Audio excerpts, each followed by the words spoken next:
स्वागत है बच्चों आप सभी का आज की इस वीडियो में। और आज की इस वीडियो में हम डिस्कस करेंगे क्लास 11th का आपका जो इकोनॉमिक्स का सब्जेक्ट है। ठीक है, इसका एक दो दिन में ही यानी कि मॉर्निंग शिफ्ट के बच्चों का 15 फेब को और इवनिंग के बच्चों का 16 फेब को आपका जो इकोनॉमिक्स का एनुअल का एग्जाम होने वाला है, यानी कि आपका जो फाइनल का एग्जाम होने वाला है, इसी की प्रिपरेशन और तैयारी के लिए इस वीडियो में हम लेके आए हैं एक most important practice question paper, जिसे आप सैंपल क्वेश्चन पेपर बोल सकते हैं, इसे आप एक टेस्ट पेपर भी बोल सकते हैं। ठीक है, और स्पेशली ये वीडियो इंग्लिश मीडियम के बच्चों के लिए है। ठीक है, अगर आप हिंदी मीडियम के हैं तो आपके लिए ऑलरेडी हमने एक प्रैक्टिस पेपर बनाया हुआ है, आप जाके देख लेना। ठीक है, अब ध्यान से सुनो, ये जो आपका प्रैक्टिस पेपर है ये बेसिकली डीओई की तरफ से यानी कि एजुकेशन डिपार्टमेंट की तरफ से ऑफिशियली आपके लिए दिया गया है। ठीक है, जिसमें आपका पैटर्न हो गए, इंपॉर्टेंट क्वेश्चन हो गए, सब कुछ आपको यहाँ पे देखने को मिल जाएगा। ठीक है, तो आप इसकी तैयारी करो अच्छे से। पूरा का पूरा जो क्वेश्चन पेपर है उसका ओवरव्यू इस वीडियो में आपको मैं जरूर दे दूंगा। ठीक है, पेपर आपको दिखा दूंगा। अब ध्यान से सुनो, आपके लिए मैंने ऑलरेडी 2 सैंपल क्वेश्चन पेपर जो है 4 वीडियोस के अंदर इनको आपको समझा दिया अच्छे तरीके से। अगर आपने ये वीडियोस नहीं देखी हैं और बाकी का आपका टेस्ट पेपर दूसरा और तीसरा इसे भी नहीं देखा है, तो उसकी वीडियो का भी लिंक और पेपर सॉल्यूशन का लिंक आपको एक प्लेलिस्ट में दूंगा। ठीक है, और प्लेलिस्ट जो है उसका लिंक आपको आई बटन में मिल जाएगा और वीडियो के डिस्क्रिप्शन में। ठीक है, तो जाके इसको जरूर से देख लीजिएगा बच्चों। ओके, तो आ जाइए हम प्रैक्टिस पेपर का ओवरव्यू लेते हैं और किस प्रकार से ये रहेगा वो देख लेते हैं। तो पेपर आपका 2 सेक्शन में डिवाइड होगा बच्चों। सेक्शन ए रहेगा आपका स्टैटिस्टिक्स फॉर इकोनॉमिक्स, जो आपकी पहली बुक है। सेक्शन बी रहेगा माइक्रो इकोनॉमिक्स, जो आपकी सेकंड बुक है। पेपर में टोटल आपके 20 मल्टीपल चॉइस क्वेश्चन होंगे, यानी कि 20 में से आपके जो 10 एमसीक्यू हैं सेक्शन ए में होंगे और सेक्शन बी में आपके 10 एमसीक्यूज होंगे। ठीक है, फिर 4 आपके शॉर्ट क्वेश्चन आंसर होंगे 3 मार्क्स के, यानी कि 3 नंबर के 2 सेक्शन ए में होंगे और 3 नंबर के 2 सेक्शन बी में होंगे। फिर 6 आपके शॉर्ट क्वेश्चन होंगे 4 मार्क्स के, तो 4 नंबर के 3 इसमें हो जाएंगे और 4 नंबर के 3 इसमें। फिर 4 आपके लॉन्ग क्वेश्चन होंगे 6 मार्क्स के, तो 6 नंबर के 2 इसमें हो गए और 6 नंबर के 2 इसमें हो गए। तो इक्वली जो है वो 40 मार्क्स की आपकी दोनों बुक्स हैं। ओके, अब आ जाइए क्वेश्चन की तरफ बढ़ते हैं। तो सबसे पहले देखेंगे सेक्शन नंबर ए को। ठीक है, देखो इस पेपर का मैं सिर्फ और सिर्फ आपको ओवरव्यू दे रहा हूं। ठीक है, मैं आपको अभी भी बताता हूं, ये सिर्फ और सिर्फ आपके लिए ओवरव्यू है। ओके, ये वीडियो सिर्फ ओवरव्यू है जिसमें एनालिसिस करेंगे, क्वेश्चंस को हम समझेंगे। रही बात इनके आंसर की, तो आंसर आपको इसके खुद प्रैक्टिस करने हैं। बाकी आपको अगर सॉल्यूशन देखने हैं तो हमने 2 सैंपल पेपर ऑलरेडी बनाए हुए हैं, आप उसको देख सकते हो। ओके बच्चों, तो आइए हम चलते हैं। देखिए सेक्शन ए जो है आपका स्टैटिस्टिक्स फॉर इकोनॉमिक्स का है, जिसमें सबसे पहले आपके 10 एमसीक्यूज होंगे। ठीक है, तो पहला क्वेश्चन यहाँ पे देख सकते हैं, आपकी 2 स्टेटमेंट दी गई हैं, स्टेटमेंट 1 एंड 2। अब आपको इन्हें रीड करना है, उसके बाद में जो ऑप्शन आपको यहाँ पे राइट लगता है आप उसे चुनिए। ठीक है, उसके बाद क्वेश्चन सेकंड भी आपका एमसीक्यू बेस्ड है, जिसमें है कि which of the following can be use to locate median graphically. ठीक है, तो किसका उपयोग किया जाता है इसके लिए, तो वो आपको बताना है। फिर थर्ड था आपका यहाँ पे एक फॉर्मूला है। ठीक है, आपको यहाँ पे फिलिंग ब्लैंक्स में बताना है कि इसमें से क्या आएगा क्या नहीं आएगा। ठीक है, उसके बाद है कि which of the following is not a method to collect primary data. जो प्राइमरी डेटा होता है उसको कलेक्ट करने का कौन सा मेथड नहीं है इसमें से। ठीक है, उसके बाद में आपको बताना है कि which of the following statics in singular sense. तो यहाँ पे आपको सिंगुलर के हिसाब से बताना है कि कौन सा है, आपको ऑप्शन दिए गए हैं। फिर यहाँ पे एक कथन है जो कि कहा गया है, आपको इसके हिसाब से आंसर देना है। ठीक है, फिर आपका असेसन रीजन है, तो असेसन आप पढ़ सकते हैं, यहाँ से रीजन दे सकते हैं और इसके हिसाब से आपको ऑप्शंस को चूज करना है। ठीक है, सेकंड क्वेश्चन में आपको बताना है कि which of the following is not affected by extreme values. तो कौन होता है इनमें से वो आपको बता देना है, ऑप्शन आपके ये रहे। फिर क्वेश्चन 9 में एक बार फिर से आपका फिलिंग ब्लैंक्स आ चुका है, तो आप यहाँ देख सकते हैं। और 10वां जो है यहाँ पे एक कथन है और ये किसने कहा है वो आपको बताना है।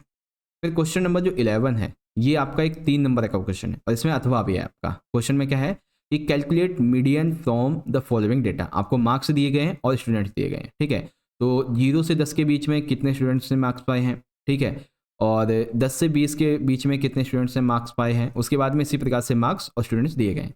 अब आपको इसकी माध्यिका निकालनी है, तो निकाल सकते हैं आप। उसके बाद में अथवा दिया गया है, आप इसे पढ़ सकते हैं। फिर यहाँ पे क्वेश्चन नंबर 12 है कि statistical data is used by the government and policy makers to formulate suitable policies for economic development. आपको इसे एग्जांपल के साथ में समझाना है, किन्हीं 2 के साथ। ओके, उसके बाद में आपका जो है अगला क्वेश्चन जो है क्वेश्चन नंबर 13, 14 और 15, ये आपके तीनों क्वेश्चन जो वो 4-4 नंबर के हैं। ठीक है, यहाँ पे देख सकते हैं। तो आपको क्या करना है कि एक्सप्लेन दी फॉलोइंग टर्म्स। तो आपको इन टर्म्स को बेसिकली एक्सप्लेन करना है, ठीक है। तो आप प्रैक्टिस करो इसकी और एक्सप्लेन करो। उसके बाद आपका यहाँ पे जो है 14 का 2 क्वेश्चन है, ये आपका 2 नंबर का है और ये आपका मतलब ये है तो 4 नंबर का है, ये विजुअली इम्पेयर्ड बच्चों के लिए है, ओके। आपको एक डायग्राम बेसिकली बनाना है, किसके लिए, इसके लिए। तो डायग्राम तो बहुत ही आसान है बनाना, ठीक है। एक तरफ आपका ये हो जाएगा, एक तरफ डेटा, एक तरफ परसेंट है, बस इसी प्रकार से आप बना देंगे आसानी से। उसके बाद में 15 है कि calculate weighted mean for the following data. तो आइटम दिया गया है, वेट दिया गया, अब आप आंसर निकाल सकते हो, ठीक है। फिर आपके 6 नंबर के 2 क्वेश्चन आ जाते हैं। तो 6 नंबर का सबसे पहला क्वेश्चन है calculate Karl Pearson's coefficient of correlation for the following data. तो आपको कार्ल पियर्सन के संबंध में इसको दर्शाना है। उसके बाद calculate rank collection for the following data. तो रैंक के हिसाब से आपको बताना है, ये रहा आपका, ठीक है। फिर price index for the following data, यानी कि आपको एक प्रिपेयर करना है कंज्यूमर प्राइस इंडेक्स, यानी कि सीपीआई को यहाँ पे समझाना है क्या, क्रिएट करना है बेसिकली, ठीक है। तो ये था आपका। अब आगे बढ़ें इससे पहले मैं आपको एक टिप देता हूँ छोटी सी, कि आप इस क्वेश्चन पेपर को बेसिकली सॉल्व कैसे करो, ठीक है। तो सॉल्व करने के लिए बच्चों आपको क्या करना होगा, देखो मैं सिंपल सा बताता हूँ कि आपको क्या करना है। आपको जब भी टाइम मिले, आज या कल में, एग्जाम से पहले कभी भी टाइम मिले, कितने घंटे का, कम से कम 3 घंटे का, ठीक है। तो इस आप एक 3 घंटे का अपना टाइम निकालो पूरे दिन में, जो कि आपको निकालना ही है। टाइम निकालने के बाद में बैठो स्टडी टेबल पे, घर में बैठ जाओ या फिर कहीं पे, लेकिन ऐसी जगह जो शांति हो, जहाँ पे आप पढ़ सको, वहाँ बैठो। इस सैम्पल पेपर का वीडियो निकाल लो, ठीक है, या फिर ऑफिशियल वेबसाइट से डाउनलोड कर लो।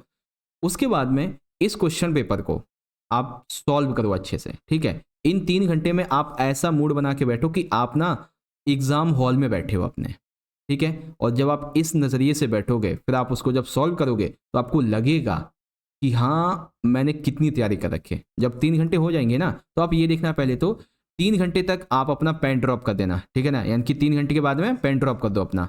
उसके बाद ये देखो कि कितना पेपर आपका जो था वो रह गया, ठीक है। अगर रह गया है तो आप उसको सही करो कि कैसे हम पूरा कर सकते हैं, दूसरी चीज़। उसके बाद में आप फिर ये देखो कि आपने जो क्वेश्चंस अटेम्प्ट किए हैं उसमें से कितने सही हैं और कितने गलत हैं, ठीक है। तो इससे आपको अंदाज़ा लग जाएगा कि हाँ भाई आपने कितनी तैयारी कर रखी है, ठीक है। अगर आप क्वेश्चन पेपर जो है वो सॉल्व आपने किया है, आपको नहीं पता कि उसका एक्यूरेट आंसर क्या है, तो आपके 1-2 दोस्त तो होंगे ही ऐसे जिसको पेपर अच्छे से आता होगा, है ना, क्वेश्चन अच्छे से आते होंगे, तो आप उससे पूछो आसानी से, है ना। और वैसे भी सारे आंसर आपको बुक में मिल ही जाएंगे डेटा के हिसाब से, ओके। तो इस तरीके से आप पेपर को सॉल्व करो और आपकी तैयारी अच्छी होगी।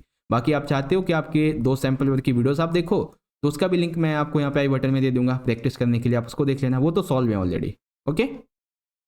सेकंड वाली बुक की बात कर लेते हैं। तो सेकंड है हमारी माइक्रो इकोनॉमिक्स की, ओके।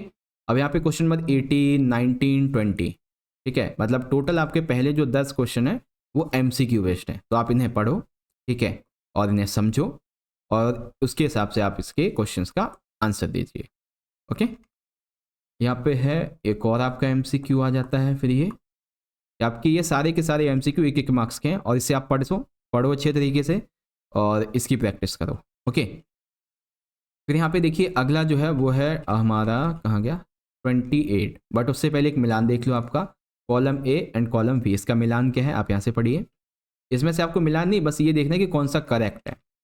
अब है आपके क्वेश्चंस। तो क्वेश्चन 28 कहता है कि explain the relation between total cost and total variable cost, ठीक है, 3 नंबर का। इसी में अगला क्वेश्चन है 29, differentiate between positive and normative economies, give examples of each. तो 3 नंबर का इसी मैथमा में है कि explain the central problem of for whom to produce.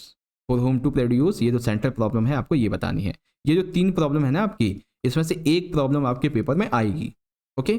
Differentiate between extension in supply and increase in supply, ठीक है। आपको किस में बताना है, extension in supply and decrease in supply, इनके बारे में आपको यहाँ पे बताना है, ठीक है। उसके बाद 31वां आ जाता है आपका, आपको एक डेटा दिया गया है, ये 4 नंबर का क्वेश्चन है, आप इसे यहाँ से पढ़ सकते हो, ठीक है। ये चीज़ें थी। तो आई होप आपको समझ में आ रहा होगा। आप देखो इसकी प्रैक्टिस करो खुद से, मैंने पहले बोला आपको कि आप इनकी खुद से प्रैक्टिस करो तभी आपको समझ में आएगा, क्योंकि 2 पेपर तो आपको सॉल्व करवा दिए मैंने, अभी मैं तैयारी कर रहा हूँ आपके लिए तीसरे सैंपल क्वेश्चन पेपर की भी, ठीक है। तो तीसरा सैंपल पेपर भी आपको कल दिन में देखने को मिल जाएगा या फिर शाम को 7 बजे तक मिल जाएगा, ठीक है। तो आप उसको भी जरूर देख लेना। 32वां, 33वां, 34वां क्वेश्चन आपका यहाँ पे है, आप देख सकते हैं। सारे के सारे क्वेश्चन दिए हुए हैं, आप इसको पढ़ो और स्टडी करो अच्छे से, ठीक है। अगर मैं आपको दिखाऊं तो जो पेपर नंबर दूसरा था, देख सकते हैं उसको हमने कितने बढ़िया तरीके से सॉल्व किया था। अभी आपको दिखाता हूँ, ये तो एमसीक्यूज हो गए। ये देखो कितने बढ़िया तरीके से हमने सारे के सारे क्वेश्चन आंसर को हिंदी में भी और इंग्लिश में भी अच्छे से समझा था। ओके, अगर आपने ये वीडियोस नहीं देखी हैं तो आप जाओ देखो, ठीक है। सारी वीडियो का लिंक एक प्लेलिस्ट में मिलेगा, जिसका लिंक आपको आई बटन में और डिस्क्रिप्शन में मिल जाएगा। At the end of this video आप सभी के लिए एक इंपॉर्टेंट अपडेट है। अपडेट ये है कि अगर आपके पास में इंग्लिश का और पॉलिटिकल साइंस का सब्जेक्ट है तो वेरी गुड, आपके लिए एक इंपॉर्टेंट अपडेट ये है कि हमने आपके पॉलिटिकल साइंस और इंग्लिश के फाइनल के एग्जाम के लिए 10 most important sample question paper को रेडी किया है। बहुत ही कड़ी मेहनत, लगन और अपने अनुभव के आधार पे हमने इन सैंपल क्वेश्चन पेपर को डिजाइन किया है, ठीक है। और यदि आप इन सैंपल क्वेश्चन पेपर की प्रैक्टिस करते हो तो आपकी तैयारी और भी बेहतर से बेहतर हो जाएगी। आपकी तैयारी not a topper, like a topper pro, ऐसी तैयारी हो जाएगी, ठीक है। आपको करना क्या है, आपको इन सैंपल पेपर्स को बाय करने के लिए सिंपल सा ये जो व्हाट्सअप नंबर दिया जा रहा है आप इस पर कॉन्टैक्ट कीजिए, ठीक है।